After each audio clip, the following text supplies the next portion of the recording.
semua. Tafadhol Ustaz, kami persilakan. Assalamualaikum warahmatullahi wabarakatuh. A'udzubillahi minasyaitonir rajim. Bismillahirrahmanirrahim. Alhamdulillahi rabbil alamin wa bihi nasta'inu ala umurid dunya waddin. Assalatu wassalamu ala nabiyyina wa habibina Muhammadin wa ala alihi wa ashabihi wa man tabi'ahum bi ihsanin ila yaumiddin. Qala Allah ta'ala fi kitabihil karim: Ya ayyuhalladzina amanu taqullaha haqqa tuqatih wa la tamutunna illa wa antum muslimun. Amma ba'd. Allahumma anfa'na bima 'allamtana wa 'allimna ma yanfa'una wa zidna ilma. Allahumma rahmataka narju fala takilna ila anfusina tarfata 'ain wa aslih lana sya'nana kullah la ilaha illa ant. Kaum muslimin wal muslimat, saudaraku, saudariku, sahabat Bas yang dimuliakan Allah Subhanahu wa taala, dan juga para bapak, para ibu yang sedang menyimak program siaran kami pada kesempatan yang baik ini. Alhamdulillah, segala puji senantiasa kita panjatkan kehadirat Allah Subhanahu wa taala yang dengan curahan nikmatnya, dengan limpahan karunia-Nya, kita bisa menjalankan seluruh aktivitas hidup kita, tugas-tugas dan kewajiban kita. Dan yang paling utama, dimudahkan kita untuk menjalankan ibadah dan berbagai amal ketaatan kepadanya. Dan sesungguhnya itulah tujuan Allah menciptakan kita. Manakala kita hidup, kita isi dengan ketaatan dan juga ibadah kepada Allah, maka insya Allah akan selamat dari keadaan yang merugi, karena sudah sejalan dengan apa yang Allah kehendaki ketika Allah menciptakan kita. Oleh karenanya kita hendaknya mari bersama senantiasa meniatkan setiap kita mengawali hari untuk senantiasa berbakti kepada Allah Subhanahu wa taala, untuk selalu menegakkan ibadah kepadanya.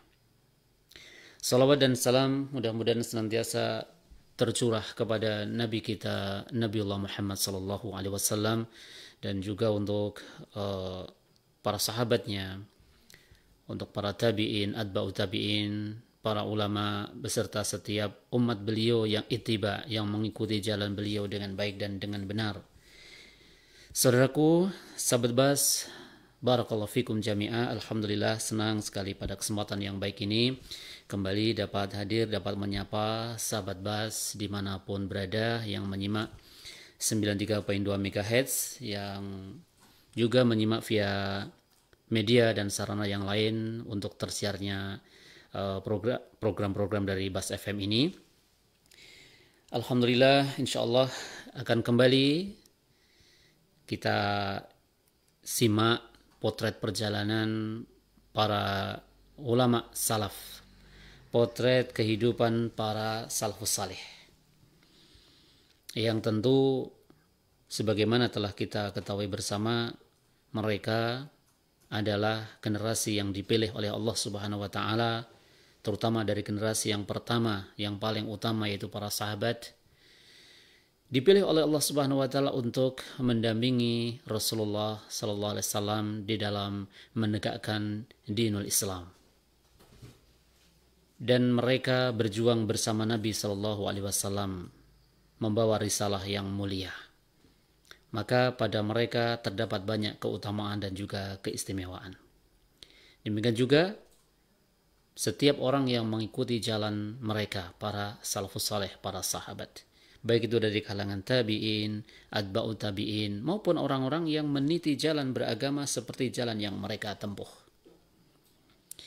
Dan insya Allah pada kesempatan yang baik ini akan saya lanjutkan dari pembahasan sebelumnya mengenai para pemimpin besar generasi awal. Saya ingin mengajak kembali para sahabat Bas dimanapun berada untuk kembali menyimak mengenai tokoh-tokoh besar, para mujaddid, pembaharu Islam dari generasi awal Islam, supaya kita mengetahui bagaimana keistimewaan yang Allah anugerahkan kepada mereka orang-orang yang mulia tersebut. Saudaraku yang dimuliakan Allah Subhanahu wa taala, sesungguhnya di antara tanda Allah menghendaki kebaikan pada diri seorang hamba adalah Allah menjadikan hamba tersebut cinta kepada ilmu. Sebagaimana dalam hadis yang sahih riwayat Imam Bukhari dan Muslim, Nabi SAW bersabda, "May yuridillahu bi khairan yufaqihu fid din." Barang siapa yang Allah kehendaki kebaikan padanya, maka Allah akan menjadikannya faqih atau faham tentang agama. Dan di antara keagungan agama ini, saudaraku, barakallahu fikum jami'ah, Allah telah menjadikan adanya para imam, ya, para imam yang memikul agama ini sesudah Nabi sallallahu alaihi wasallam. Karena sesudah Nabi kita, Nabiullah Muhammad sallallahu alaihi wasallam yang merupakan khatamul anbiya, penutupnya para nabi, tidak ada nabi lagi setelah beliau. Namun demikian, untuk menjaga agama ini, Allah Subhanahu wa taala menjadikan adanya para imam, para pemimpin dalam agama yang memikul ilmu agama hingga datangnya hari kiamat kelak. Dan para imam tersebut menjelaskan kepada umat tentang urusan agama. Para imam tersebut menjelaskan kepada umat tentang urusan agama. Dan merekalah cahaya yang menerangi jalan umat ini menuju kebaikan, agar umat ini tetap berada di jalan kitabullah Al-Quran dan sunnah Nabi SAW. Maka para imam kaum muslimin ini, para ulama-ulama besar ini membimbing mereka dengan cahaya kitabullah Al-Quran dan sunnah. Dan mereka pula yang sangat dibutuhkan oleh orang yang menghadapi kebingungan, kebimbangan, keraguan dalam urusan agama. Mereka pula sebagai penyejuk hati bagi orang yang menghadapi problematika kehidupan. Ini para imam, para ulama, yang mereka berupaya mencari solusi secara agama, solusi menurut tuntunan din. Juga merekalah para pejuang yang memerangi jalan-jalan kesesatan. Ini biar kita tahu kedudukan para imam kaum muslimin, biar kita mengetahui kedudukan para ulama, para a'immatul muslimin, para imam-imamnya kaum muslimin.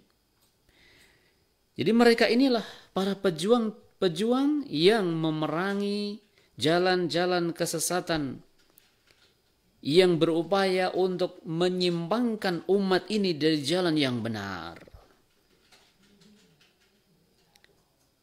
Dan mereka inilah yang Allah perintahkan umat agar bertanya kepada mereka dalam masalah yang mereka tidak ketahui. Sebagaimana firman Allah Subhanahu wa taala di dalam surah An-Nahl ayat yang ke-43, "Fas'alu ahla dzikri in kuntum la ta'lamun." Maka bertanyalah kepada orang yang mempunyai pengetahuan atau ilmu jika kamu tidak mengetahui. Inilah kedudukan para imam kaum muslimin, para ulama yang memikul ilmu. Ya, kedudukan mereka di atas umat Islam ini. Dan kita telah mengetahui, kita telah mengenal banyak imam-imam besar kaum muslimin. Di antaranya ada Imam Abu Hanifah, ada Imam Malik bin Anas, ada Imam Muhammad bin Idris Asy-Syafi'i, dan ada Imam Ahmad bin Hanbal. Kemudian juga ada mujaddid. Ada imam-imam sekaligus juga yang menjadi pembaharu-pembaharu di dalam Islam, yang terkenal di kalangan kaum muslimin. Seperti yang sudah pernah kita bahas sebelum ini, yang pernah kita sampaikan sebelum ini. Yang pertama yaitu Umar ibn Abdul Aziz. Umar bin Abdul Aziz. Selain beliau adalah seorang khalifah, seorang pemimpin besar kaum muslimin, sekaligus juga seorang imam, seorang ulama juga yang mendalam ilmunya, Umar bin Abdul Aziz. Dan sederetan ulama-ulama besar mujaddid yang dikenal oleh kaum muslimin. Nah, pada kesempatan yang baik ini saya akan melanjutkan pembahasan secara khusus tentang biografi, walaupun secara ringkas, yaitu salah seorang imam besar yang dikenal di kalangan kaum muslimin, yaitu Imam Asy-Syafi'i, yang dikenal dengan Muhammad bin Idris Asy-Syafi'i. Dan insya Allah kita akan kenal lebih dekat tentang beliau mengenai silsilahnya secara ringkas. Kemudian juga apa keistimewaan yang dimiliki oleh Al-Imam Asy-Syafi'i ini. Serta nukilan-nukilan ataupun pesan-pesan nasihat yang diriwayatkan, dinukil oleh para ulama setelahnya dari Imam Syafi'i ini. Jadi insya Allah nanti akan kita kemukakan, akan kita hadirkan juga kutipan-kutipan nasihat dari Al-Imam Asy-Syafi'i supaya kita mengenalnya. Agar kita sebagai kaum muslimin tidak sekedar mendengar nama ulama ketika disebut misalnya Imam Ahmad bin Hanbal. Tidak sekedar mendengar namanya, tapi wasiat apa, nasihat apa yang pernah beliau tulis dan pernah beliau sampaikan kepada umat, kepada kaum muslimin. Begitu juga ketika kita mendengar nama Imam Syafi'i, tidak sekedar mendengar namanya saja atau mencintainya tapi tidak tahu sesungguhnya tentang keistimewaannya, karakternya, pribadinya, karya-karyanya dan seterusnya. Ini tujuan kita mengenal lebih dekat tentang tokoh-tokoh besar kaum muslimin, para a'immatul muslimin. Baik, saudaraku yang dimuliakan Allah Subhanahu wa taala. Mengenai silsilah ataupun nasab beliau. Nama beliau lengkapnya adalah Muhammad bin Idris. Muhammad bin Idris bin Al-Abbas bin Uthman bin Syafi' bin As-Sa'ib. Ya, bin As-Sa'ib, ya. Bin As-Sa'ib bin Ubaid bin Abd Yazid, ya, bin Abdul Yazid bin Hashim bin Al-Muttalib bin Abdi Manaf. Ya, saya ulangi.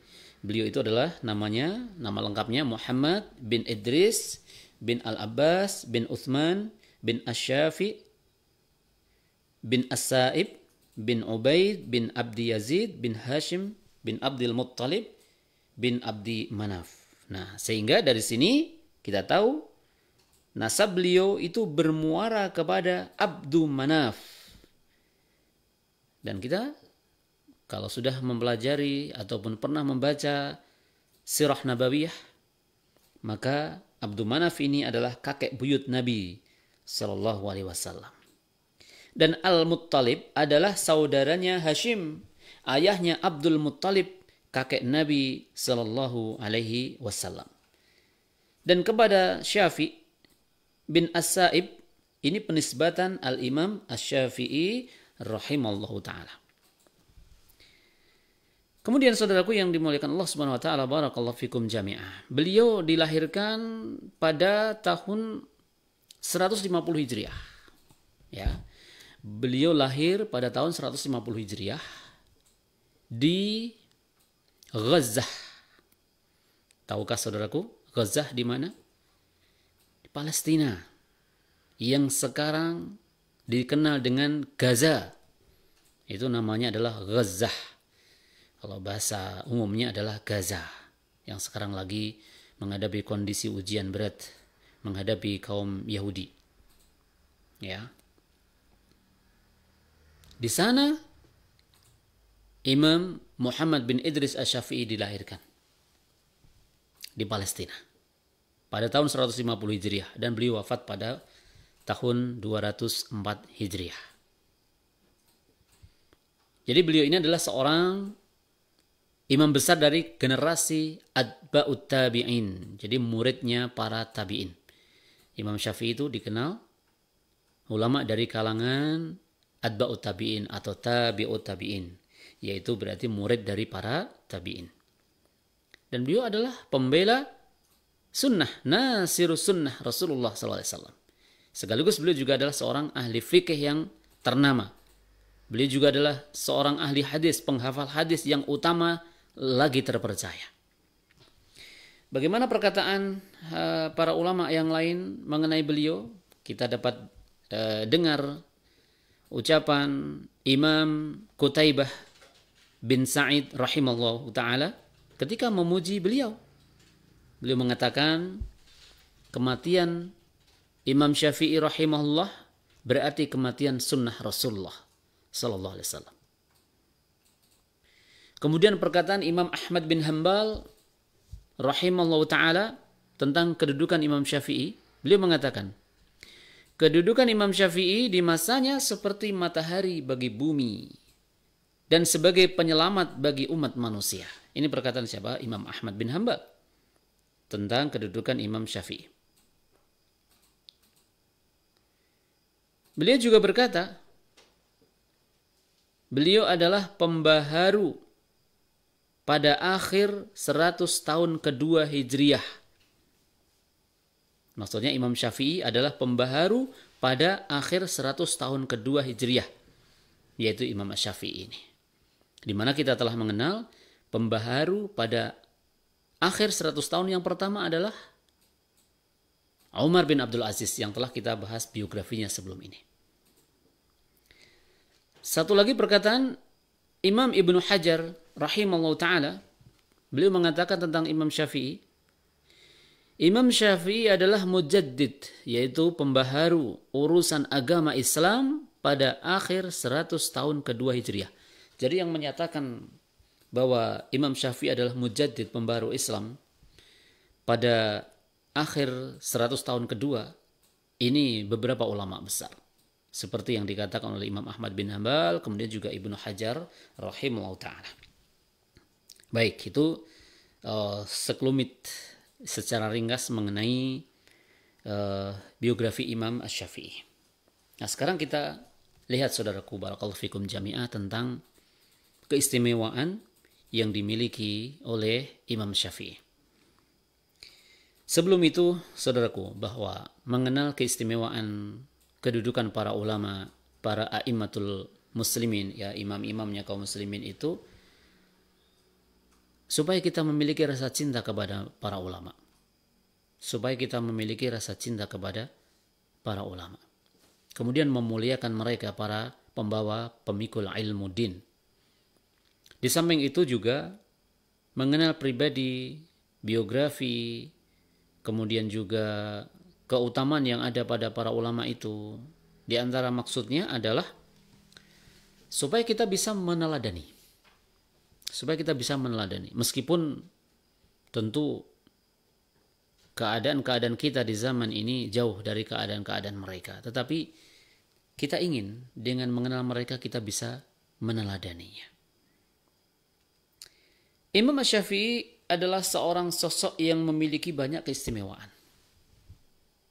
Nah, di antaranya yang pertama, Al-Imam Asy-Syafi'i adalah imam dalam lughah. Imam dalam bidang bahasa, ya bahasa Arab tentunya.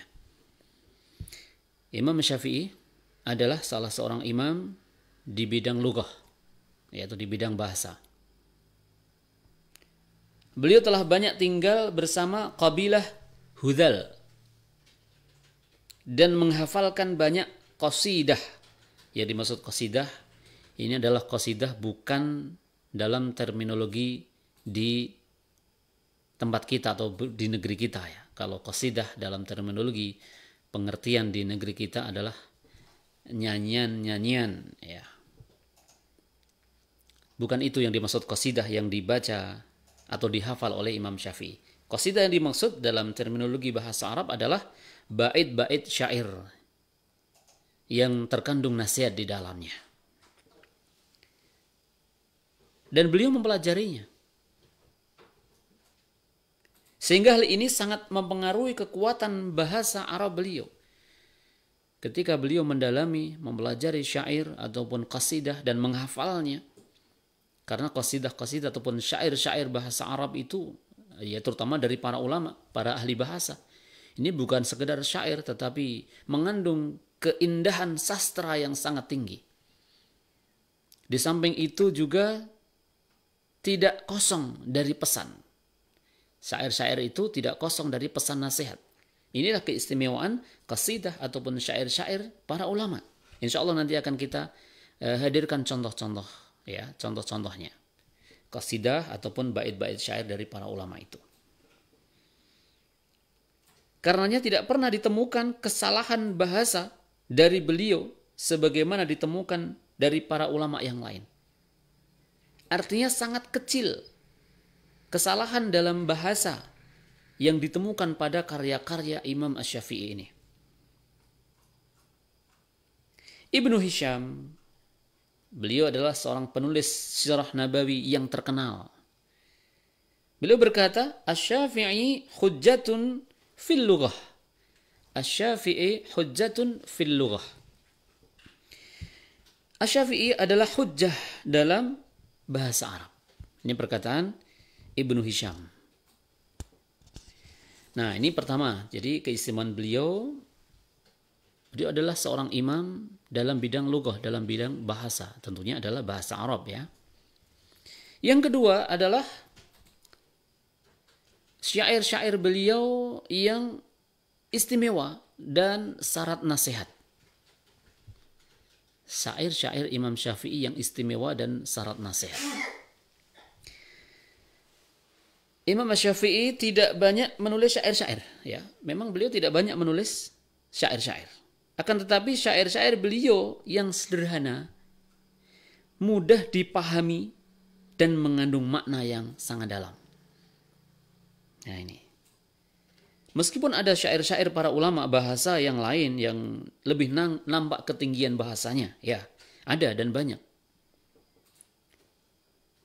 Akan tetapi ternyata kesohoran syair-syair Asy-Syafi'i lebih besar karena kandungan makna yang dalam dengan menggunakan kata-kata yang sederhana. Baik, sekarang saudaraku barakallahu fikum jami'ah, kita simak beberapa kutipan syair nasihat dari Al-Imam Asy-Syafi'i. Sebelum kita melihat beberapa keistimewaan yang ada pada beliau lainnya. Di antara syair yang terkenal dari beliau mengatakan,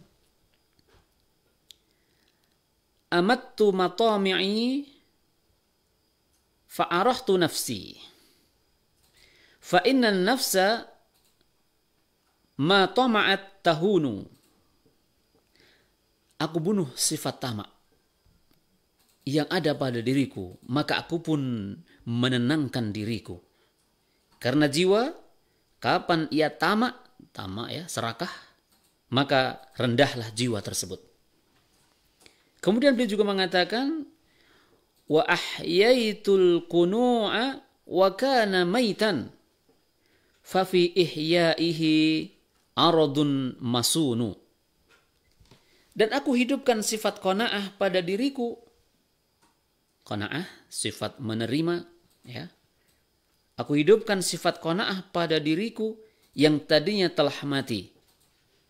Maka dengan menghidupkannya, harga diriku pun terjaga.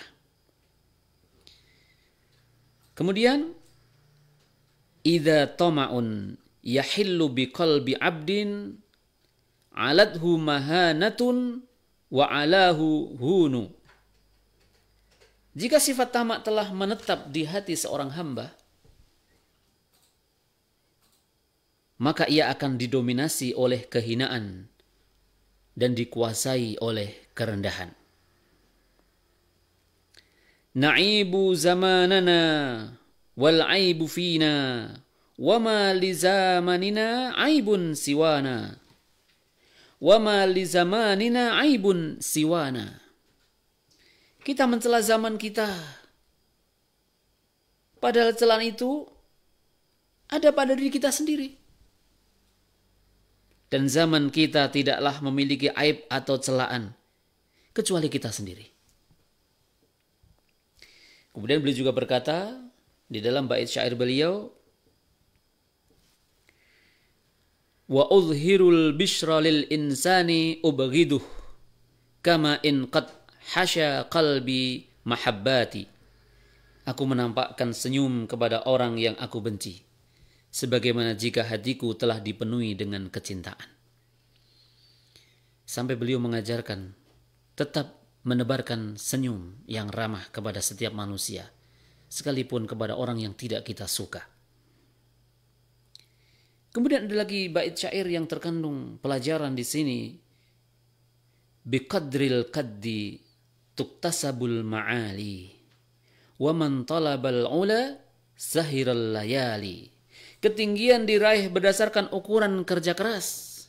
Barang siapa yang ingin meraih puncak, maka dia akan begadang. Wa man ramal ula min ghairi kaddin adha'al umra fi talabil mahali.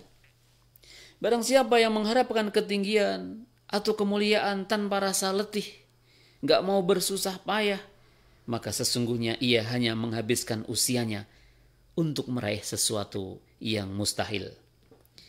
Adha'al umra fi talabil muhali. Orang tersebut dikatakan sesungguhnya hanya menghabiskan usianya untuk meraih sesuatu yang mustahil. Yaitu orang yang ingin ketinggian, ingin kemuliaan, tapi tidak mau berletih-letih, tidak mau berusaha. Ini hanya orang yang meraih sesuatu dengan cara yang mustahil. Nah, itu beberapa kutipan syair. Nasihat yang begitu indah. Kemudian di antara keistimewaan yang ada pada beliau yang lainnya, yang ketiga adalah beliau dikenal sebagai orang yang tegar di atas sunnah. Beliau adalah imam, ulama besar yang dikenal tegar di atas sunnah. Al-Imam Asy-Syafi'i digelari dengan Nasirul Hadis, penolong hadis-hadis Nabi SAW. Penolong hadis berarti juga penolong sunnah-sunnah Nabi. Pengagungan beliau terhadap sunnah-sunnah Nabi sangat nampak. Karena itu beliau sering berdebat dengan ahlul hawa. Orang-orang yang lebih mengedepankan pendapat mereka, ra'yu mereka, dan menafikan, mengesampingkan sunnah, mengesampingkan hadis. Beliau mendebat mereka, orang-orang yang mendukung kesesatan itu, dengan ilmu, dengan hujjah, dengan hadis-hadis Nabi SAW. Al-Imam Asy-Syafi'i datang dan membantah serta mematahkan pemikiran-pemikiran yang menyimpang tersebut, terutama dari ahli ra'yu. Ahli ra'yu adalah orang-orang yang mengedepankan logika, pandangan, pendapat-pendapat, tetapi mengesampingkan dalil, mengesampingkan hadis. Ini ahli ra'yu. Dan itu sudah ada sejak zaman dahulu, di antaranya pada masa Imam Asy-Syafi'i. Lantas apalagi yang terjadi zaman sekarang? Itu keistimewaan yang ketiga. Al-Imam Asy-Syafi'i adalah seorang nasirul hadis, nasirus sunnah, seorang yang pembela, penolong hadis, penolong sunnah Nabi. Kemudian di antara keistimewaan yang keempat pada Al-Imam Asy-Syafi'i adalah beliau adalah seorang yang karismatik. Seorang yang karismatik. Jadi Al-Imam Asy-Syafi'i memiliki karismatik, daya tarik tersendiri yang luar biasa, bahkan di kalangan para ahli ilmu yang lain. Hingga ulama-ulama besar yang ada di Baghdad, di Irak, tertarik dengan beliau dan belajar kepada beliau. Seperti Al-Imam Ahmad bin Hanbal dan juga Abu Thawr, yang masing-masing ternyata memiliki madhab tersendiri. Kita tahu, ya, Imam Ahmad bin Hanbal memiliki madhab sendiri yang dikenal dengan Hambali. Kemudian juga Abu Thawr, masing-masing memiliki madhab yang terkenal. Akan tapi ternyata mereka juga belajar kepada Al-Imam Asy-Syafi'i karena karisma, daya tarik yang dimiliki oleh Imam Asy-Syafi'i ini. Dan sangat mencintai beliau, mencintai Imam Asy-Syafi'i. Bahkan Abu Thawr pernah ditanya tentang beliau. Manakah yang lebih faqih? Asy-Syafi'i atau Muhammad bin Al-Hasan? Muhammad bin Al-Hasan adalah salah satu gurunya Imam Syafi'i. Nah, Abu Thawr ditanya, mana yang lebih faqih? Asy-Syafi'i atau Muhammad bin Al-Hasan? Padahal Muhammad bin Al-Hasan adalah gurunya Asy-Syafi'i. Apa kata Abu Thawr? Beliau menjawab, Asy-Syafi'i afqahu min Muhammad wa Abi Yusuf wa Abi Hanifah wa Hammad wa Ibrahim wa Al-Qamah wal Aswad. Asy-Syafi'i lebih faqih daripada Muhammad bin Al-Hasan yang merupakan gurunya, dan juga Abu Yusuf yaitu Muhammad bin Al-Hasan, dan Abu Yusuf adalah murid seniornya Abu Hanifah, dan lebih faqih dari Abu Hanifah, dan juga lebih faqih dari Hammad, ini gurunya Abu Hanifah, dan lebih faqih dari Ibrahim yang merupakan gurunya Hammad, dan lebih faqih daripada Al-Qamah, ini gurunya Ibrahim, dan lebih faqih daripada Al-Aswad yang merupakan gurunya Al-Qamah. Ini kedudukan siapa? Asy-Syafi'i di mata para ulama di masanya. Nah, kemudian saudaraku yang dimuliakan Allah Subhanahu wa taala, di antara keistimewaan yang lain, ya, satu lagi keistimewaan dimiliki oleh Al-Imam Asy-Syafi'i, beliau memiliki karya yang spektakuler. Ya. Bisa juga dikatakan inovasi yang spektakuler di dalam sejarah keilmuan Islam. Di antara keistimewaannya, ya, beliau telah menyusun sebuah kitab istimewa yang berjudul Ar-Risalah. Nah, ini salah satu karya monumental, ya, yang terkenal dari karya beliau adalah Ar-Risalah. Yang kitab ini merupakan kitab pertama yang ditulis tentang kaidah-kaidah usul fikih. Beliau menulis buku tersebut atas permintaan Abdurrahman bin Mahdi rahimahullah.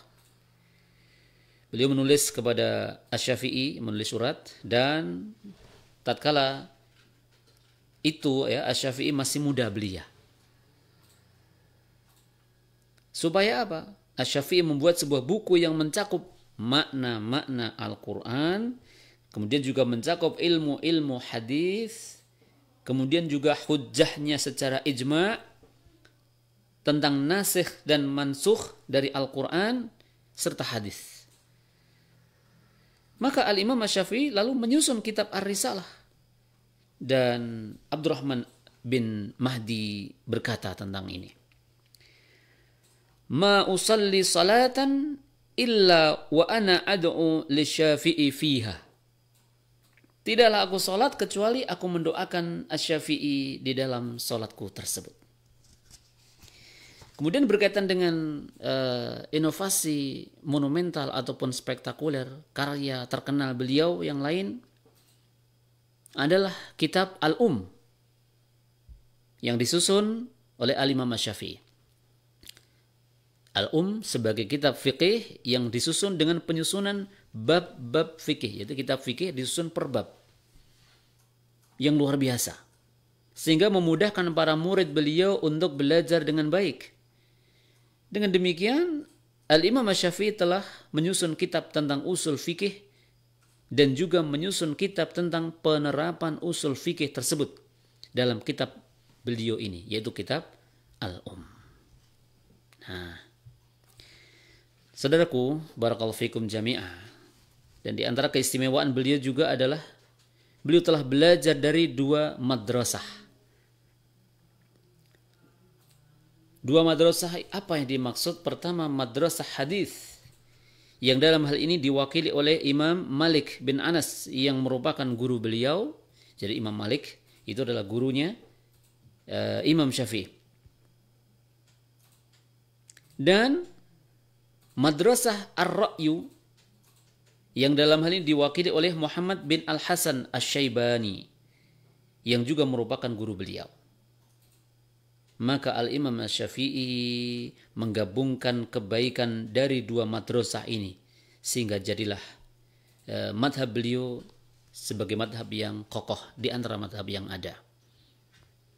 Nah, itulah sekelumit biografi sekaligus juga mengenal keistimewaan yang ada pada tokoh kita satu ini, yaitu Al-Imam Muhammad bin Idris Asy-Syafi'i rahimahullahu ta'ala. Nah, mudah-mudahan dari paparan yang saya bacakan, yang saya sampaikan ini dapat kita petik beberapa faedah dan pelajaran, dan hanya kepada Allah kita memohon taufik. Semoga Allah tambahkan kepada kita ilmu yang bermanfaat. Wa akhiru da'wana anil hamdulillahi rabbil alamin. Iya.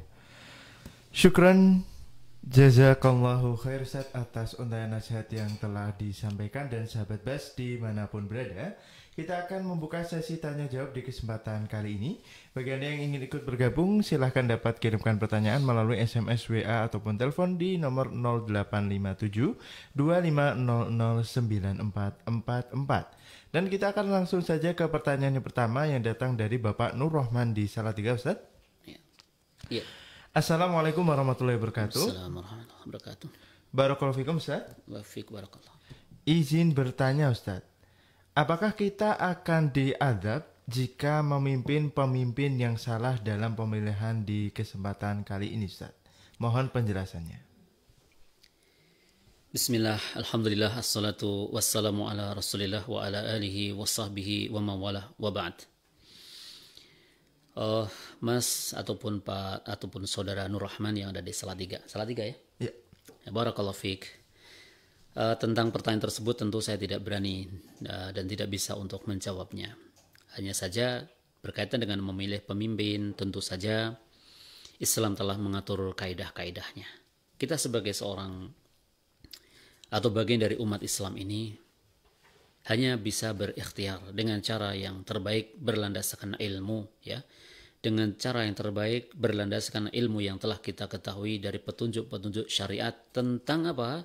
Tentang kriteria pemimpin menurut Islam. Kriteria pemimpin ideal menurut timbangan syariat Islam. Ya, kita harus bangga. Sebagai seorang muslim harus bangga untuk menetapkan sesuatu berdasarkan kriteria Islam. Jangan malu.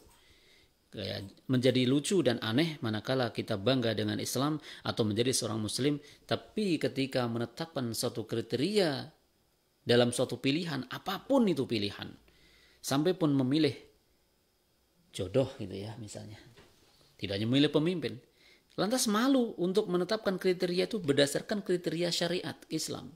Nah, ini perlu kita fahami terlebih dahulu. Nah, itu yang bisa kita lakukan.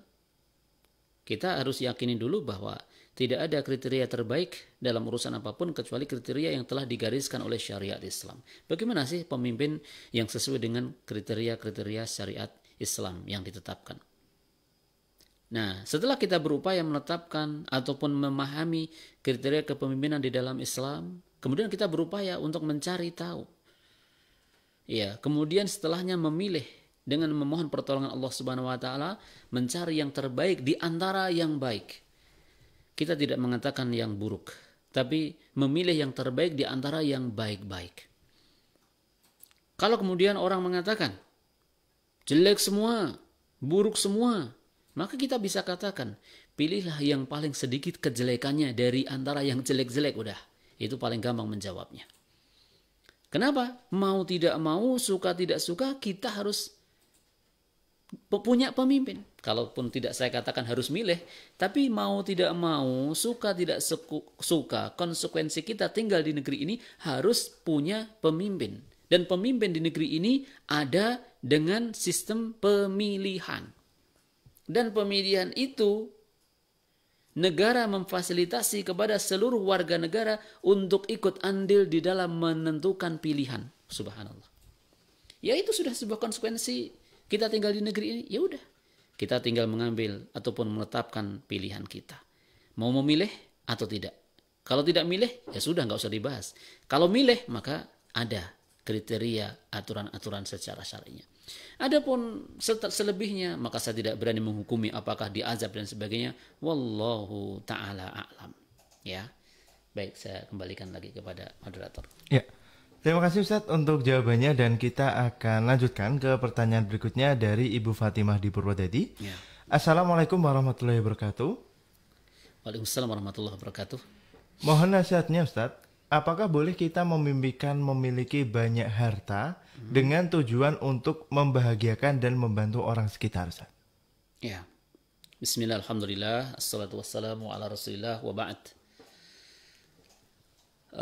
Ibu Fatimah yang dari Purwodadi, barakallahu fikum. Semoga Allah memberkahi ibu beserta keluarga di Purwodadi dan juga memberkahi kita semuanya dan sahabat bas dimanapun berada. Apakah jelek kita itu punya keinginan memiliki harta? Maka kalau dilihat dari tujuannya, memiliki harta adalah untuk tujuan yang baik, untuk memuliakan saudara, membahagiakan kerabat, orang tua, dan sebagainya, insya Allah itu bukan sesuatu yang tercela. Karena sesuatu itu baik dan buruk itu dengan timbangan syariat. Kalau caranya benar dan tujuannya benar, maka akan menjadi benar dan baik. Maksudnya bagaimana? Tentang masalah urusan harta. Cara meraih hartanya benar dengan cara yang syar'i, yang halal, bebas dari perkara-perkara yang melanggar syariat dalam mencari harta. Yang kedua dengan tujuan yang mulia, maka baik. Cara jelas. Sekarang tujuannya. Seperti yang disebutkan Ibu Fatimah ya. Misalnya saya ingin punya harta sehingga saya ingin sekali membahagiakan orang tua saya atau orang-orang di sekitar saya, bisa membantu fuqara wal masakin, kaum du'afa, maka itu hal yang mulia, tidak tercela. Dan insya Allah tidak termasuk orang yang tamak terhadap dunia. Karena ingat, sebagaimana nasihat Imam Syafi'i dalam syair yang tadi saya bacakan, tamak itu sesuatu yang tercela. Ya. Tamak itu sesuatu yang tercela. Dan tidak selanya seorang muslim itu punya tabiat, punya sifat tamak. Nah, kemudian contoh lagi, saya ingin punya harta ya yang banyak. Saya ingin bisa menyempurnakan syariat Islam, menunaikan ibadah haji ke Baitullah. Maka itu mulia. Tentu saja sekali lagi setelah semua itu ditempuh dengan cara yang syar'i. Ingin mendapatkannya pun dengan menempuh jalan yang syar'i sesuai syariat. Kemudian dipasang niat yang benar. Maka insya Allah akan terkumpul kebaikan di situ. Cara mencari hartanya halal, ya. Kemudian tujuannya pun juga untuk sesuatu yang mulia, maka di situ insya Allah baik. Bukankah kita untuk menjalankan ketaatan dan ibadah ini juga beberapa, bukan semuanya, beberapa membutuhkan dukungan harta. Seperti berkurban, tentu butuh harta. Ya, kita tidak bisa berkurban dengan kambing tetangga. Bukankah berhaji ke Baitullah butuh harta? Bukankah berinfak fisabilillah, bukankah mendukung dakwah Islam kadang juga butuh dengan harta? Dan seterusnya. Maka kalau niat kita adalah untuk hal-hal yang jalan mulia fisabilillah, akan menjadi mulia. Sesuai dengan sabda Nabi SAW, innamal a'malu binniyat. Oleh karena itu buang keinginan-keinginan yang semata-mata karena duniawi harus dibersihkan supaya menjadi tetap mulia. Contoh, karena aku malu jadi orang miskin. Aku malu gak punya apa-apa, aku harus kerja keras nih. Maka hati-hati, itu tujuannya berarti hanya karena berbangga-bangga dengan dunia. Itu tidak disukai sama Allah Subhanahu wa taala. Hanya karena malu miskin, hanya malu kalau gak punya harta. Aku harus bisa menyaingi tetanggaku yang lebih kaya dan seterusnya. Itu menjadi orang-orang yang tamak dan serakah terhadap dunia, menjadi hina bukan menjadi mulia. Dan mudah-mudahan bisa membedakan ya mana yang tetap berada di koridor yang syar'i dan insya Allah tetap selamat, dan mana yang bisa menjatuhkan kepada kehinaan karena tamak terhadap dunia. Wallahu a'lam bishawab. Ya, terima kasih Ustaz untuk jawabannya, dan kita akan lanjutkan ke pertanyaan berikutnya Ustaz dari Ibu Yanah di Kudus. Assalamualaikum warahmatullahi wabarakatuh. Waalaikumsalam warahmatullahi wabarakatuh. Barakallahu fikum Mbak Ustaz. Wafik barakallah. Mungkin ini pertanyaan di luar materi. Saya Bu Yanah dari Kudus, yang mau saya tanyakan adalah suami saya sekarang sedang sakit kecelakaan. Untuk pipis sama BAB, si bin itu harus di atas kasur.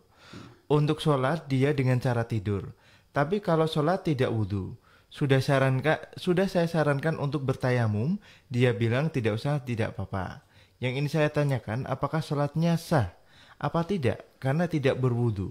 Padahal wudu adalah salah satu sahnya sholat. Jazakumullah khairan Pak Ustadz atas semua sarannya. Ya. Bismillah, alhamdulillah, wassalatu wassalamu ala rasulillah wa ba'd. Saya pernah mendengar penjelasan dari Syekh Saleh Fauzan berkaitan dengan pertanyaan mengenai orang tua ataupun juga orang yang dalam kondisi darurat tidak bisa menyempurnakan menghilangkan najis yang ada pada pakaiannya ataupun badannya sementara dia harus menunaikan sholat. Maka beliau menjelaskan hendaknya yang pertama dilakukan tetap berusaha untuk menghadirkan toharoh, kesucian, baik itu secara badan maupun juga pakaiannya. Demikian juga tempatnya. Sebisa mungkin tetap harus dalam kondisi suci. Dan ini ketika seorang pasien tentu adalah yang bisa melakukan keluarganya. Berusahalah untuk menghadirkan kondisi badan dan juga pakaian dari pasien tadi suci. Kemudian ketika memang benar-benar tidak mampu untuk menghadirkan kondisi suci karena seperti tidak bisa ditahan harus terus keluar najisnya seperti yang sudah kondisi lansia contohnya yang dijelaskan oleh para ulama memberikan contoh orang yang sudah sangat lansia sehingga najisnya tidak bisa dibersihkan, ketika dibersihkan harus keluar lagi sewaktu-waktu, bahkan di tengah-tengah sholat harus keluar lagi. Maka seorang hamba tetap diperintahkan taat kepada Allah dalam kondisi semampunya, dan beliau membawakan ayat fattaqullaha mastata'tum, dan bertakwalah kamu kepada Allah sesuai dengan kesanggupanmu. Jangan sampai kemudian meninggalkan sholat dikarenakan alasan sakit, ya, dan dikarenakan alasan najis terus. Tetap fattaqullaha mastata'tum, karena memang dalam kondisi-kondisi tertentu, dalam kondisi-kondisi darurat seperti itu. Demikian juga ketika tidak bisa berwudu, maka jelas di sini syariat pun mengajarkan untuk bisa tayamum. Dan inilah beberapa kemudahan di dalam syariat Islam yang mulia ini. Demikian kurang lebihnya, dan saya sarankan untuk ditanyakan lebih detailnya kepada para asatidah yang lain. Bisa ditanyakan nanti kepada asatidah yang live di berikutnya ya, kepada ada Ustadz Ujang Pramudiarto, kemudian ada Ustadz yang lain, siapa lagi itu yang live di kajian berikutnya, nanti bisa ditanyakan lebih detailnya tentang hukum-hukumnya biar lebih mantap. Begitu juga mungkin di kajian di Kudus sana ada kajian, bisa hadir, bisa konsultasi langsung ke ustadz-ustadz yang ada di sana biar lebih yakin, lebih mantap menghadapi kondisi yang dihadapi suami ibu. Dan kita doakan ya untuk suami ibu Yana yang ada di Kudus, semoga ibu diberikan kesabaran, begitu juga suami ibu diberikan kesabaran atas ujian musibah ini, dan Allah angkat penyakitnya, Allah gugurkan kesalahan dosa-dosanya dengan sebab musibah tersebut, sehingga insya Allah musibah itu akan memberikan hikmah, membawa kebaikan dengan izin Allah Subhanahu wa Ta'ala. Amin ya Rabbal Alamin. Ya, Ustadz, kita akan batasi sesi tanya jawab di kesempatan kali ini, Ustadz. Dan terakhir mungkin kita akan mintakan sedikit nasihat penutup untuk pembahasan kita di kesempatan kali ini. Baik. Bismillah, alhamdulillah, assalatu wassalamu ala rasulillah wa ala alihi wa ashabihi wa man tabi'ahum bi ihsanin ila yaumil qiyamah wa ba'd. Sebagai penutup saya ingin sampaikan sebuah wasiat dari Al-Imam Asy-Syafi'i yang layak juga untuk kita renungkan, mudah-mudahan menjadi sebuah pelajaran yang berharga. Beliau mengatakan man ta'allamal Qur'an 'azumat qimatuh. Barang siapa yang mempelajari Al-Quran maka kedudukannya akan menjadi agung. Wa man nadhara fil fiqhi nabula qadruh. Dalam riwayat lain dikatakan wa man ta'allamal fiqha nabula miqdaruh. Barang siapa yang mempelajari fikih maka akan menjadi mulia. Kedudukannya akan menjadi mulia. Kemudian waman kadzabal hadis qawiyat hujjatuh. Barang siapa yang menulis hadis maka hujjahnya menjadi kuat. Karena kita tahu karena hadis itu merupakan hujjah dalam beragama setelah kitabullah Al-Quran. Maka orang yang menulis hadis yang berarti mempelajari hadis hujjahnya akan menjadi kuat. Qawiyat hujjatuh. Waman nadhara fil lughah raqqa tab'uh. Di dalam riwayat yang lain di dalam Diwan Asy-Syafi'i yang ditulis oleh para ulama, wa man ta'allamal arabiyyah, siapa yang mempelajari bahasa Arab, raqqa tab'uh, maka tabiatnya akan menjadi lembut. Jadi orang yang belajar bahasa itu tabiatnya akan menjadi lembut, kata beliau. Wa man nadhara fil hisab aw wa man ta'allama al hisab jazula ra'yuh. Barang siapa yang belajar berhitung, maka pendapatnya akan menjadi kuat. Barang siapa yang belajar ilmu hitung, ilmu hisab, maka pendapatnya akan menjadi kuat. Wa man lam yasun nafsahu lam yanfa'hu ilmuhu. Yang terakhir beliau katakan, barang siapa yang tidak menjaga dirinya, maka ilmunya tidak akan dapat memberi manfaat kepadanya. Itulah kutipan-kutipan wasiat dan nasihat dari Al-Imam Asy-Syafi'i yang mudah-mudahan menjadi pelajaran tambahan yang berharga untuk kita semuanya. Aqulu qouli hadza walhamdulillahi rabbil alamin. Jazakumullah khairan. Terima kasih atas perhatiannya untuk sahabatku, sahabat Bas, Bapak Ibu, saudara-saudari dimanapun berada. Semoga Allah membalas upaya kita, usaha kita untuk terus menjadi orang-orang yang pembelajar, memahami ilmu agama sebagai sesuatu yang bernilai amal saleh di sisi Allah Subhanahu wa taala. Subhanakallahumma bihamdika asyhadu an la ilaha illa anta astaghfiruka wa atubu ilaik. Wassalamualaikum warahmatullahi wabarakatuh.